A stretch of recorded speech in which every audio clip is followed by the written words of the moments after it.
მოგესალმებით. მადლობას გიხდით Business Insider-ში იმედის დილაში მობრძანებისათვის და მქონდა პატივი რომ დავსწრებოდი გახსნით ნაწილს პირველი დღის განმავლობაში და მართლაც შთამბეჭდავი იყო სტუმრების რაოდენობა, წარმომადგენლობა ამ კუთხით. თუ შეიძლება რომ შევაჯამოთ ფორუმის საქმიანობა და რა იყო ძირითადი აქცენტები ფორუმზე? მოგესალმებით კიდევ ერთხელ, დიდი მადლობა მოწვევისთვის, მივესალმებით ჩვენს მაყურებელს და ეს სამდღიანი ფორუმი შეიძლება ითქვას, რომ ძალიან წარმატებით დამთავრდა. ეს არ არის ჩვენი შეფასება, არამედ ამას აღნიშნავდა, როგორც გაეროს წარმომადგენლები აღნიშნავდნენ, ასევე თითოეული მონაწილე.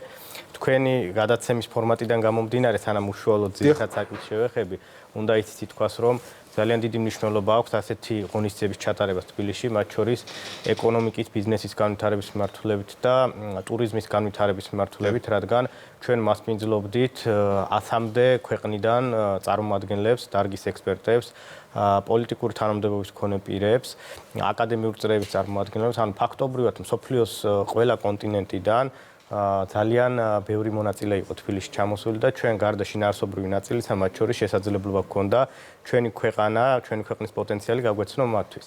რაც შეეხება უშუალოდ თემატიკას, ეს შეეხებოდა საჯარო სერვისების განვითარებას, უფრო მეტად ხელმისაწვდომი რო გახდეს საჯარო სერვისები მომხმარებლებისთვის. ამ მიმართულებით, რა თქმა უნდა, თანამედროვე პირობებში არის მნიშვნელოვანი ტექნოლოგიების დანერგვა, განსაკუთრებით აქცენტი კეთდებოდა ხელოვნური ინტელექტის გონივრულად და სწორად გამოყენებაზე და ეს ყველაფერი იყო ერთდროულად სხვადასხვა ფორმატში გამოყენებული. საბოლოო ჯამში შეიძლება ითქვას, რომ თბილისი გახდა, ზოგჯერ ხუმრობით ვამბობდით ხოლმე, რომ თუ მსოფლიო ჩემპიონატი ფეხბურთში ტარდება ამერიკის კონტინენტზე, თბილისში ჩატარდა მსოფლიო ჩემპიონატი საჯარო სერვისების მიმართულებით, რადგან მთელი მსოფლიო აქ იყო წარმოდგენილი საუკეთესო ექსპერტებით.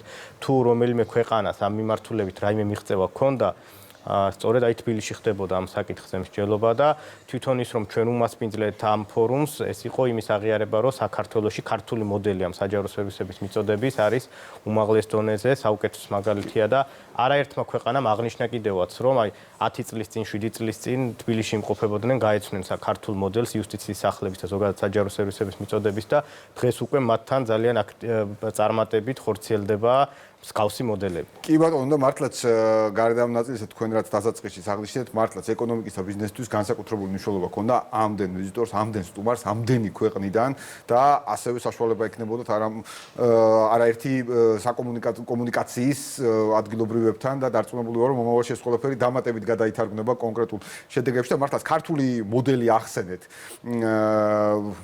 რა არის ქართული მოდელის აი საიდუმლო, რომელიც მართლაც გახდა წარმატების მაგალითი და მისაბაძი არაერთი ქვეყნისათვის? შეიძლება ითქვას, რომ აი რაზეც თქვათ, აი ამ 3 დღის განმავლობაში გაერო ზრუნავდა, რომ ყველა ქვეყანაში ეს გახდეს მთავარი მამოძრავებელი, საქართველოს ეს წლების წინ უკვე დანერგა, უკვე დღეს უკვე აქტიურად ხორციელდება. რა არის მთავარი? მთავარი არის ის, რომ საჯარო სერვისების ხელმისაწვდომობა უზრუნველყოფილი იყოს აბსოლუტურად ყველა ადამიანისთვის, მიუხედავად იმისა, თუ როგორ მოიხმარს ეს ადამიანი სერვისს, სად ცხოვრობს, რა შესაძლებლობა აქვს. ეს არის უნივერსალური ხელმისაწვდომობა, რაც გამოიხატება პირველ რიგში იუსტიციის სახლების მოდელით, რომელიც ფარავს მთლიანად საქართველოს და ერთ სივრცეში აძლევს შესაძლებლობას მოქალაქეებს, რომ და არა მარტო მოქალაქეებს მიიღონ როგორც საჯარო სერვისები, ასევე კერძო სერვისებით და მუდმივად ვცდილობთ ჩვენ როგორც რაოდენობის გაზრდას აი ამ სერვისების, ასევე ხარისხის გაზრდას. მეორე მხრივ არიან ადამიანები, რომლებსაც ფიზიკურად შეიძლება არ შეეძლოთ სხვადასხვა მიზეზის გამო დედაქალაქში, დიდ ქალაქებში, ცენტრებში მისვლა.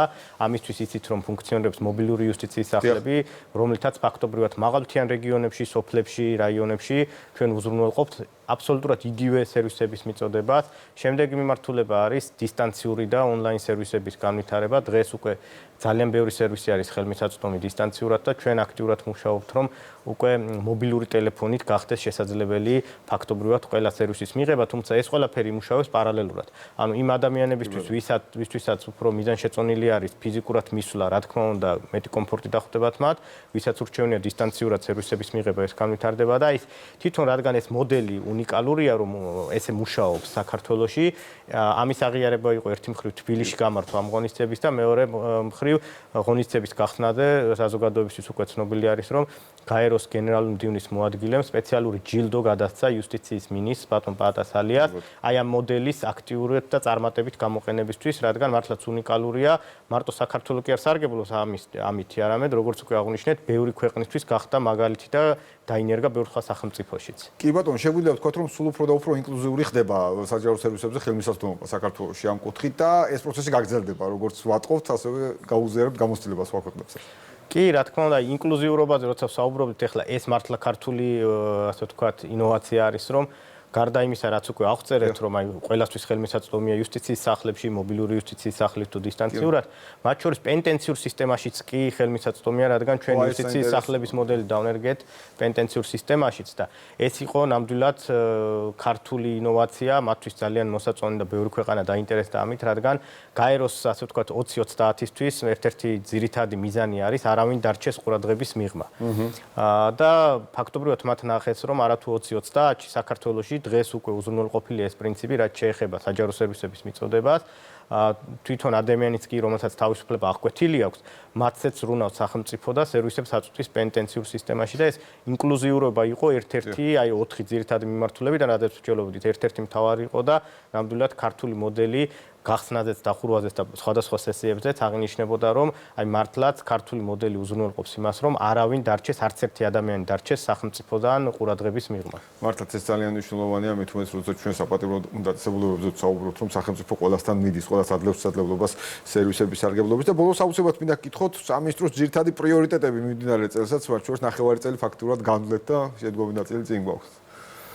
დიახ, საჯარო სერვისები ისეთ სფერო არის, რომ ჩვენ ყოველთვის აღნიშნავთ ხოლმე, რომ არასდროს უნდა ვიყოთ კმაყოფილი მიღწეული შედეგით. მით უმეტეს ამ ფორუმის განმავლობაში ჩვენ გვქონდა შესაძლებლობა 100-მდე ქვეყნის წარმატებული გამოცდილება გაგვეზიარებინა, ერთი მხრივ ქართული გამოცდილება გაგვეზიარებინა მათთვის, მაგრამ ჩვენც მოგვესმინა სხვადასხვა ქვეყანაში რა მიღწევები არსებობს და ჩვენი მთავარი ამოცანა არის ყოველთვის, როდესაც აი ეს ფორუმი დაორგანიზდა და დაიგეგმა საქართველოში, ჩვენი მიზანი არ იყო მხოლოდ 3 დღე გვემასპინძლა და დამთავრებული იყო ეს ფორუმი. ჩვენი ამოცანა არის, რომ ეხლა ყველაფერი ის ინფორმაცია, რაც მივიღეთ, ეს ყველაფერი აისახოს კონკრეტულ სამოქმედო გეგმაში, პირველადი პროექტი უკვე შემუშავებულია, შესაბამის სტრატეგიაში და სამოქმედო გეგმაში აისახება და უკვე ყოველდღიურ რეჟიმში სიახლეები, ინოვაციები და მათ შორის სხვა ქვეყნის წარმატებები, რომლებიც შეიძლება ჩვენც გავიზიაროთ, ისინი დაინერგება და ვფიქრობთ, რომ მოსახლეობას ჩვენ უახლოეს პერიოდში ბევრ საინტერესო სიახლეს შევთავაზებთ. მათ შორის საჯარო სერვისების მიმართულებით. კი ბატონო, მართლაც ამას ვხედავთ, ყოველდღიურად მარტივდება სერვისების სარგებლობა, პირად მაგალითად შემიძლია რა თქმა უნდა. ეს თქვა და ყოველთვის ჩვენთვის ძალიან საინტერესოა ამ თემებზე იუსტიციის სამინისტროს საუბარი. მადლობა მედიასთან კომუნიკაციისთვის, ვინაიდან ძალიან აქტიურად თქვენი კოლეგებიც ყოველთვის გვაძლევთ საშუალებას, რომ ამ საკითხებზე ვისაუბროთ. საკითხები, რომელიც საქართველოს ყველა მოქალაქეს ეხება. დიდი მადლობა ბატონო, კიდევ ერთხელ. მადლობა თქვენ. დღეს კი ბიზნეს ინსაიდერი ამით დასრულებულია ეკონომიკისა და ბიზნესის მთავარი სიახლეებით უკვე ორშაბათს დაგიბრუნდებით.